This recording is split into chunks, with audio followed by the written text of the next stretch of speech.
নেতৃত্ব কর্মীরা তারা মমতা বন্দ্যোপাধ্যায়ের নেতৃত্বে এবং অভিষেক বন্দ্যোপাধ্যায়ের সেনাপতিত্বে সারা দেশব্যাপী যে আন্দোলন করছেন তার অঙ্গ হিসেবে ত্রিপুরায় আগরতলায় আজ তৃণমূল কংগ্রেস এই বিক্ষোভ প্রতীকী বিক্ষোভ সংগঠিত করছে।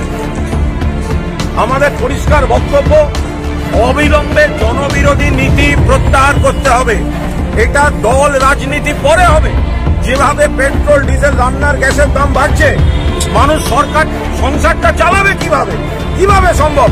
ভোজ্য তেলের দাম বেড়ে যাচ্ছে, পেট্রোল ডিজেলের দাম বাড়লে পরিবহনের খরচা বাড়ছে, আনাজ সবজি পণ্য পরিবহন চাপ পড়ছে সাধারণ মানুষের উপর। এরা জিএসটি নিয়ে মানুষের সঙ্গে প্রতারণা করছে, ভাওতা দিচ্ছে, সংখ্যা জাগলারি করছে।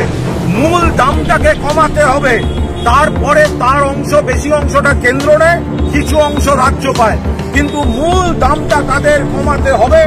আমরা তৃণমূল কংগ্রেসের পক্ষ থেকে যে বিকল্প প্রস্তাব দিয়েছি সেগুলো গ্রহণ করলে মানুষের উপর থেকে এই চাপ কমানো যাবে। বিজেপি সরকার চরম ঔদ্ধত্যের সঙ্গে মানুষের এই বিপদকে উপেক্ষা করছে। কি করে সম্ভব?